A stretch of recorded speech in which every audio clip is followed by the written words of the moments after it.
I'm back! Did you miss me? I missed you. Welcome back to VID-O-RAMA, where we remember the VHS releases of the past in graphic detail. My name's Arnold Jones and I'm an artist, and on this channel I paint tributes to movies that we rented on video back in the day. So it's been a while.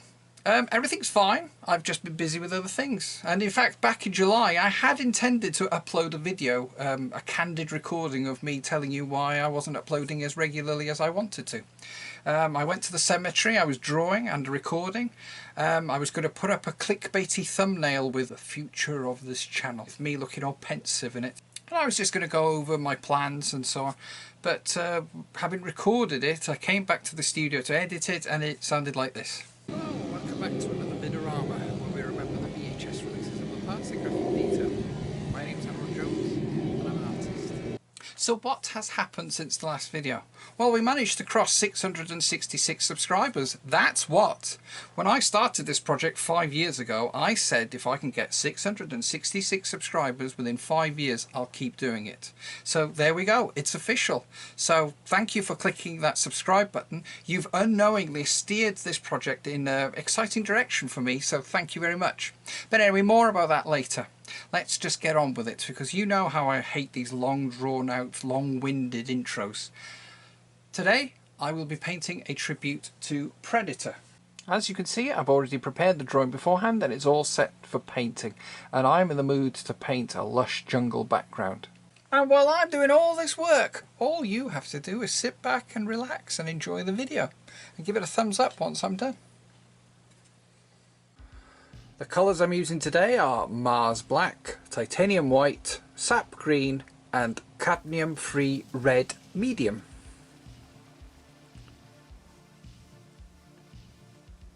I use acrylic paints and I apply the detail with pens. So I'm just going to mix up my colours here. If this is your first VID-O-RAMA video, don't worry, it's not 30 minutes of just my paint palette.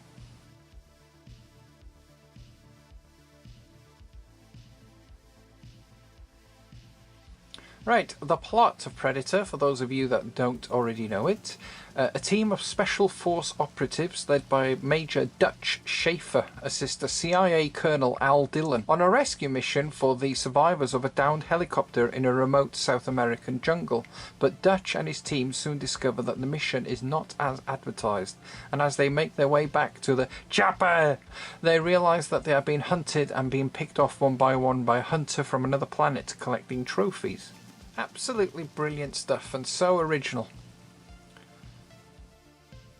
Predator's origins start back in 1985 during the release of Rocky IV, when a joke was made in Hollywood that Rocky no longer had an equal to fight for the next movie, and so his next opponent would almost certainly have to be an extraterrestrial. And this gave former California lifeguard and aspiring screenwriter Jim Thomas an idea for a movie. He asked his brother John, who was laid up with a back injury at the time, if he would write a script with him, and so the Thomas brothers spent 3 months on a beach writing a screenplay entitled Hunter that concerned a brotherhood of aliens hunting dangerous prey for sport. Having deemed it too complicated, they had a rethink and instead settled on it being a single extraterrestrial hunting the most dangerous species of all, man. When it came to deciding on which man would be the most dangerous human for an alien to hunt, they settled on a combat soldier, as their operations in Central America were featuring heavily in the press at the time, and so with their script concerning a military rescue team taking on an alien in a jungle completed, they sent it out to all the Hollywood studios, and would you know it, they received rejection letters from each and every one of them. But it just so happened that Jim also had a friend of a friend that worked at Fox, who agreed to slip the script under the door of Fox producer Michael Levy. Levy found it, read it and liked it, and he in turn handed it over to his boss, producer Joel Silver, who at this moment in time had served as an associate producer on The Warriors in 1979 and co-produced Xanadu in 1980, Brewster's Millions and Weird Science in 1985, before forming Silver Pictures and producing and releasing the box office hit Commando, starring Arnold Schwarzenegger. Levy then shared the Hunter script with Larry Gordon, who had just started his tenure as president of Fox, and so before you knew it, the Thomas brothers had sold their first script.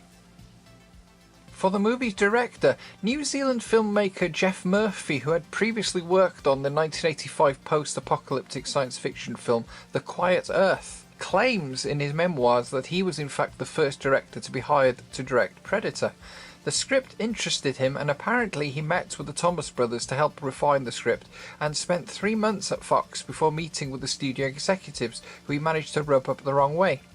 The execs rejected the idea of either having the alien be a woman or a 150-year-old man. They wanted the alien to be a creature, and when it came to casting, he also objected to Joel Silver's plan to cast Schwarzenegger in the lead. Apparently, having called Arnie's grasp of the English language into question, it seemed that despite Murphy's protest, Arnold was approached, and the Thomas brothers met with him in a steam room to pitch the role of Dutch to the big man. They explained that he would be playing the everyday man that finds himself stripped of all his weapons and is reduced to relying on his instincts, and despite all the odds, he manages to claw his way back up and defeat the creature, becoming a real hero.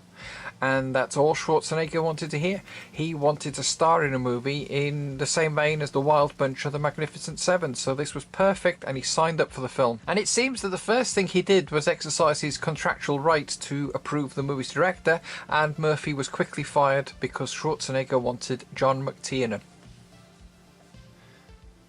McTiernan was born in Albany, New York, and attended the Juilliard before graduating with a Master of Fine Arts in the AFI Conservatory in 1975, and it was at this moment in time he was on the cusp of becoming one of the important names in action movies.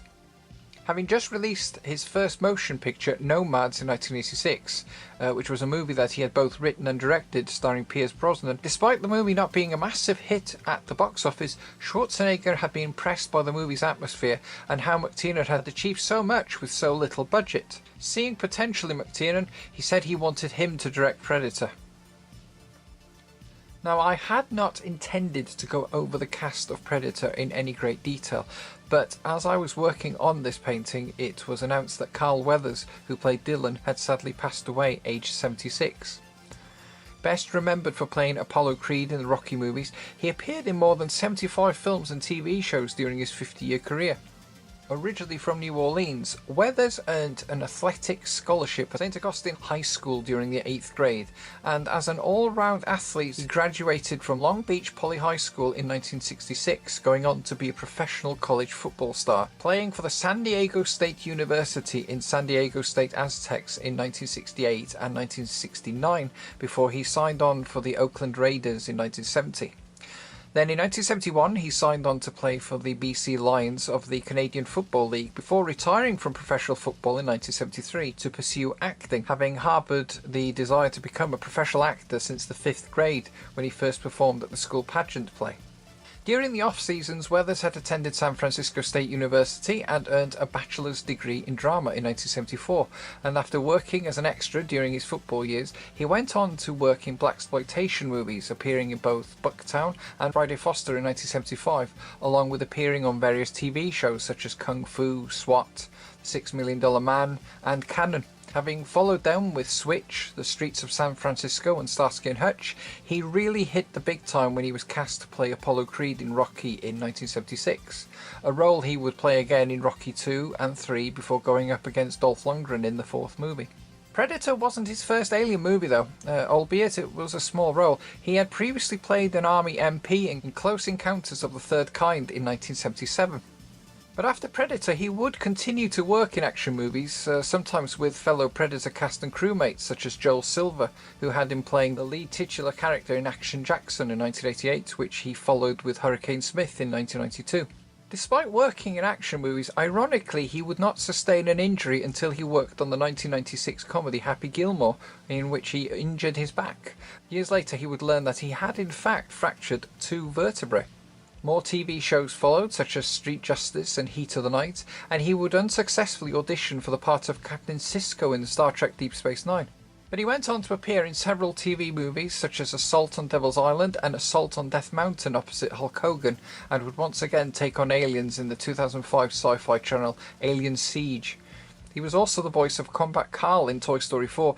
In 2019, of course, he was in the Mandalorian series, which earned him an Emmy nomination for Outstanding Guest Actor. But before all that, He was in Predator. And according to John McTiernan, he had to fight to have Weathers in the movie, as the studio wasn't prepared to pay his fee. But McTiernan was adamant that having such a great actor on set would help him to get the very best performance from Arnie. But when Weathers read the script, he passed on it. His manager urged him to meet with Joel Silver first and discuss the issues he had with the script. Silver had him meet with the Thomas brothers, who amended the script accordingly to help assure Weathers would sign on for the film. Filming took place in the physically demanding jungle terrain of Puerto Vallarta in Mexico, stopping briefly for Schwarzenegger to fly off to marry Maria Schreiber. Everyone that worked on the movie agreed that despite the terrain and getting sick from drinking improperly filtered drinking water, it was great fun and spirits on production was high, as was the testosterone, with all the cast getting up early to work out to maintain the physiques and egos in the gym that Schwarzenegger had shipped out to the location. Despite some of the cast already having previous military background, military advisor Gary Goldman was brought in to whip them into shape, and I think it's fair to say it worked. For many years, we Predator fans would often read that the original Predator was in fact played by Jean-Claude Van Damme. But with so little to go on, many dismissed it as just an urban legend, but these days we know it to be absolutely, completely true, as McTiernan would go on to set the record straight. He said that Van Damme's people were trying to get the muscles from Brussels noticed in Hollywood at the time, and when they heard that Arnold Schwarzenegger was fighting a monster in his next picture, they pushed to have Van Damme play said monster, and the powers that be on production thought having a martial artist playing the agile extraterrestrial would be a plus. But the first Alien concept was anything but agile. Artist William Strout said that he and makeup artist Rick Baker met with McTiernan for lunch one day, and McTiernan explained that he wanted a creature that looked a bit like H.R. Giger's Alien design. Humouring him, Strout drew a similar looking creature before following it up with his own design based on the skeleton of a catfish.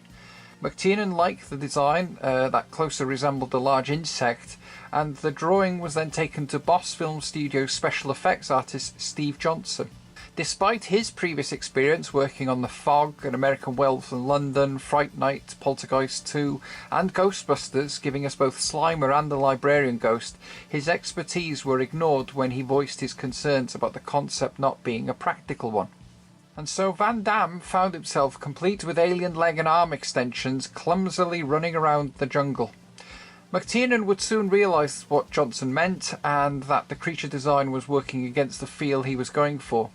He reported his concerns to the film's producers, who promptly shut down production on Hunter to address the design issues, but they had another problem: the movie's budget had run out. Producer Larry Gordon went to Leonard Goldberg, who had just become the president of 20th Century Fox, and asked him to review the footage they had shot in the hopes that he would see the film's potential and fork over some studio moolah. And he did, and so they set out to address the issues. Schwarzenegger made another vital recommendation for the movie. He recommended that they go to makeup and special effects genius Stan Winston for their creature design. Schwarzenegger had of course previously worked with Stan Winston on The Terminator, and they'd remained friends ever since, and Winston soon enough met with McTiernan and Silver at Silver's office, where he was informed that they needed the creature within 6 months. Winston, who felt the Predator needed to be a real character and not just a generic creature, reluctantly agreed, and during the meeting he was inspired by a painting of a Rastafarian warrior that was hanging in Joel Silver's office. He thought it would be interesting to have an alien with quills that looked like dreadlocks, and so he started working on his design during a flight to Japan with James Cameron to promote Aliens. The story goes that Cameron looked over at Winston's designs and stated that he had always wanted to see something with mandibles in a movie. And so Stan Winston drew mandibles on his dreadlocked warrior, and this iconic alien design was born. Now, with a brand new creature design, another small matter would need to be addressed, and that was the matter of Van Damme's stature. His 5'10" when compared to Schwarzenegger and Weathers standing 6 foot tall, and Ventura standing 6'4", 7'2" inches tall Kevin Peter Hall, who had not long finished working as Harry the Sasquatch in Harry the Hendersons, was brought in to play the new Predator. The tallest of 6 very tall children, he attended Penn Hills High School in Pittsburgh, Pennsylvania, and unsurprisingly he played basketball through his high school years, going on to win a scholarship. When he wasn't on the court, he was majoring in theatrical arts at George Washington University in Washington, before he relocated to Los Angeles and performed in various nightclubs and musicals.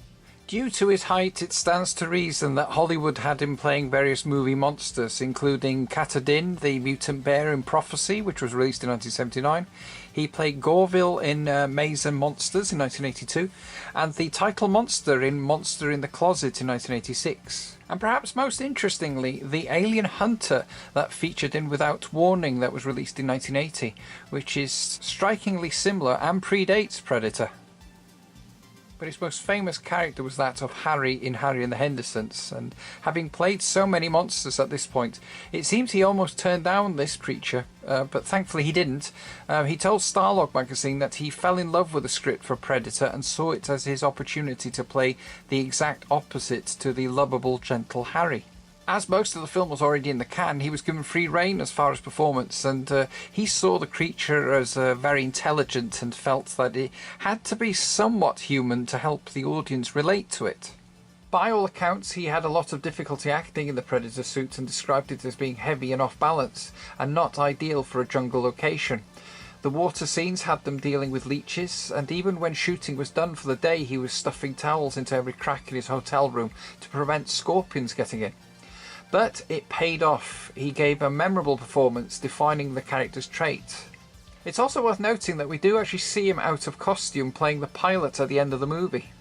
Following on from this movie, he went on to star in Big Top Pee-wee playing Big John, and he was in Season 3 of Star Trek Next Generation, The Price. 3 years before that, he'd been considered for the role of Geordi LaForge and even Data.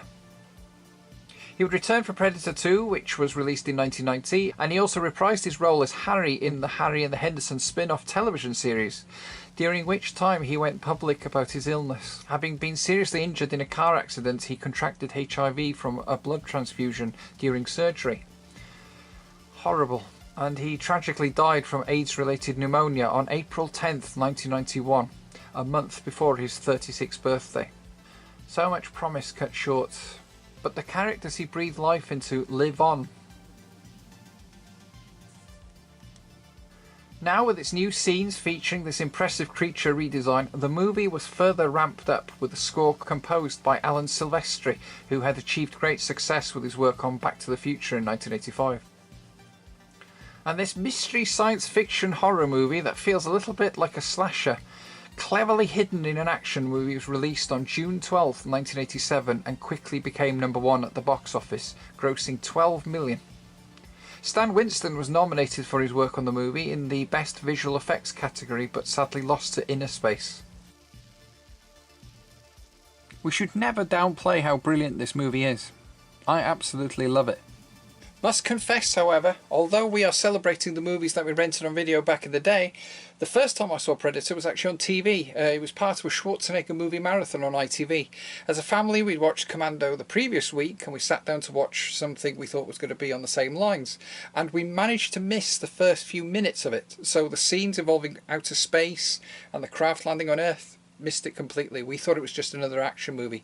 And so I was pleasantly surprised and absolutely delighted to find out it was a film about an alien hunting humans in the jungle. That first viewing made a lifelong fan out of the 13-year-old me. I love the concept, I love the creature design, I love the franchise, and I was completely swept along with the Dark Horse comics. Absolutely loved them, and I'd read them as soon as they came out. Aliens vs Predator, of course, that was fantastic, and a classic now.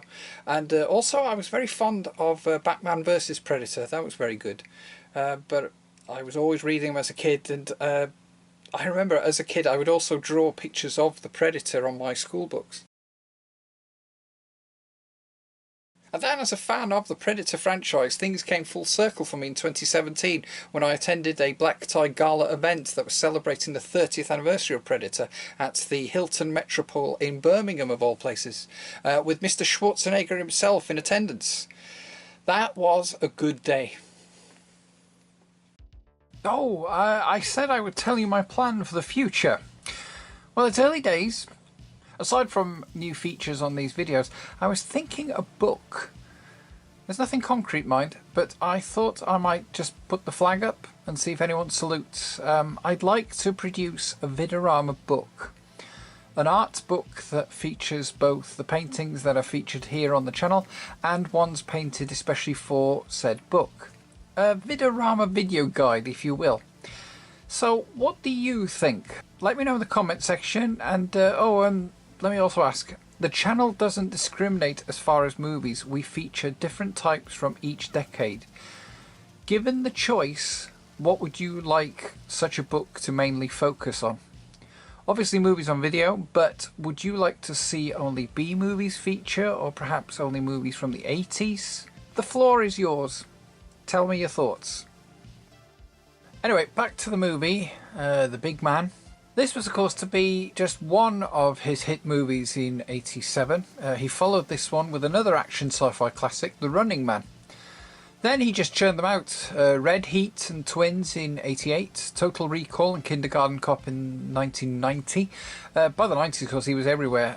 If he wasn't promoting bodybuilding or Planet Hollywood restaurants with his pals Bruce Willis and Sylvester Stallone, he was promoting his latest movie, such as Terminator 2 Judgment Day in 1991, considered by many to be one of the best sci-fi sequels.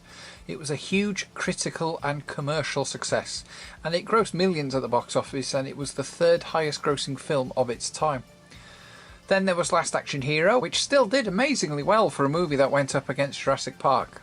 There was True Lies and Junior in 1995, Eraser and Jingle All the Way, which, although didn't perform as well as the previous movies, the latter would go on to be a highly regarded Christmas classic.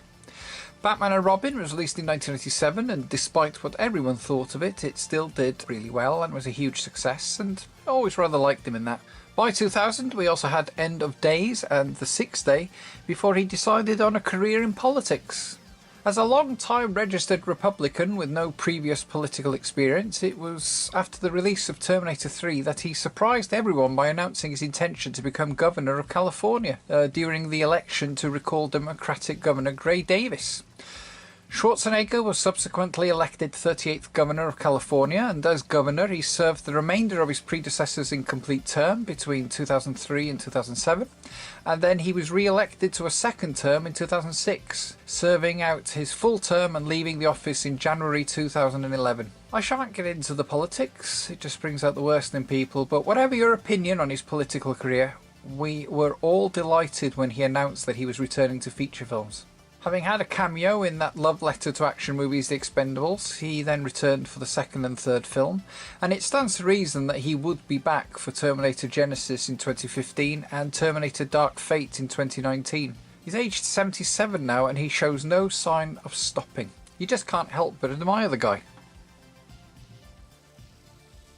You know, thinking about it, it's unfair to mention Arnie's political career but not his Special Force teammates. Blaine, played by Jesse the Body Ventura, entered politics in 1991 when he was elected mayor of Brooklyn Park, Minnesota, and he served until 1995 and would later run for governor of Minnesota in 1998 and successfully went on to serve as 38th governor of Minnesota from 1999 to 2003.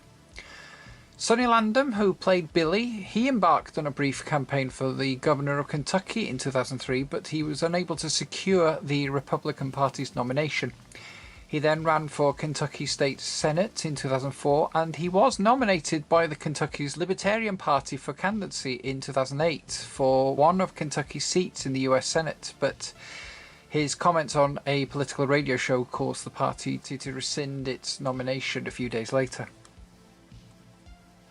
McTiernan would also follow Predator with a string of blockbusters, going on to direct Die Hard, released in 1988, The Hunt for Red October in 1989, Medicine Man in 1992, and Schwarzenegger's Last Action Hero in 1993, following on with Die Hard with a Vengeance in 1995, The Thomas Crown Affair in 1999, and this had established him as an action movie director of distinction.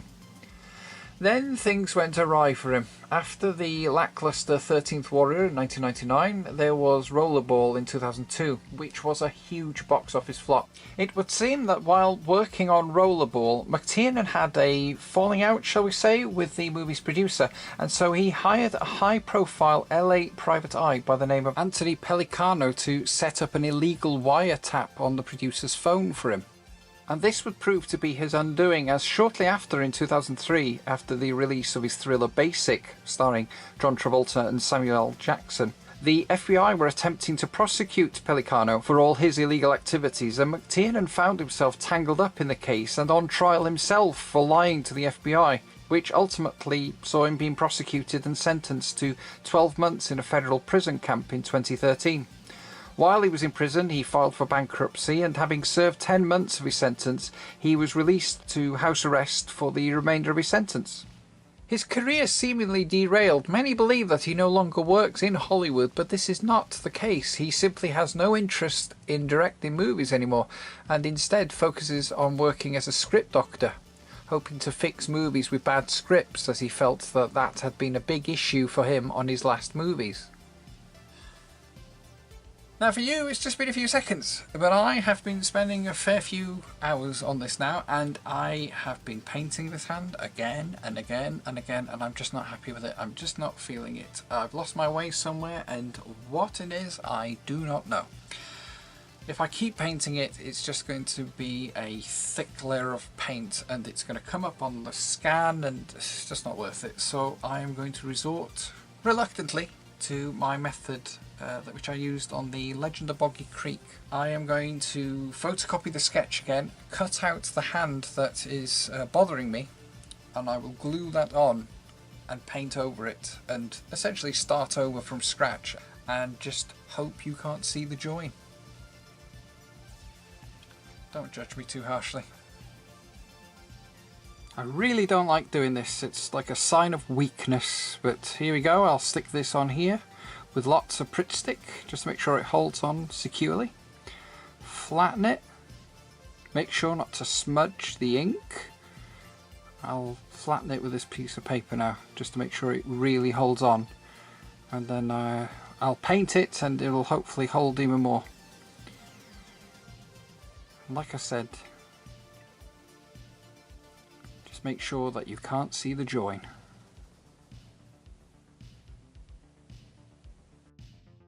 As for the Predator himself, well, 20th Century Fox certainly did see a return on their investment on a script that was shoved under their door. The movie's tremendous box office takings aside, a side-scrolling Predator game was released the same year as the movie on several consoles, including the Amiga, the Amstrad, Commodore 64, ZX Spectrum and Atari, before it was ported over to the NES in 1989. The same year that Dark Horse Comics launched their line of Predator comics, which I've mentioned before, to coincide with their successful Aliens line. The first story was called Concrete Jungle, and it served as a sequel to this film. In fact, they had originally intended for it to feature Dutch, who was now serving as a police officer, but they instead changed it to Detective John Schaefer, Dutch's brother. So successful was this comic, it spawned several others, so naturally 20th Century Fox was delighted with the response that their Dreadlock creature feature had received, and they quickly commissioned a sequel from the Thomas brothers. But I guess that's a story for a future episode. I'm done now. It's time for me to sign the painting, look awkwardly to the camera and say thank you 8 times. Thank you for joining me today and keep me company. As ever, I hope that was of interest to you and I hope you approve of the final painting. If so, let me know what you think in the comments and please subscribe to the channel if you haven't already. This has been a genuine labour of love. I've thoroughly enjoyed painting it. Despite how it might seem with the hand and all the grief I was getting with that, I've still had a great time painting it. And I've also enjoyed just reminiscing about the movie and remembering the first time I watched it and all the little things that have happened leading up to this moment in time. Between you and me, I think I might be painting Predator 2 next. Let me know in the comments if that's something you'd like to see. I'd also like to thank everybody before I go for sticking with the channel these last few months. I mean, 7 months without uploading is practically death for a YouTube channel. YouTube hates it if you're not uploading a video every 3/4 of an hour. So thank you very much for being there and leaving comments and supporting the channel. And to thank you, there will be another video the next few days, a tribute to Ghostwatch, which was released in 1992. So you're getting a VID-O-RAMA 2-for-1 deal this month. So thank you very much. Also, while I'm at it, I might as well thank everybody that's supporting me on Patreon and has also bought prints on the Etsy store. Thank you very much. So until the next time, dear viewer, thank you once again, and good night out there, whatever you are.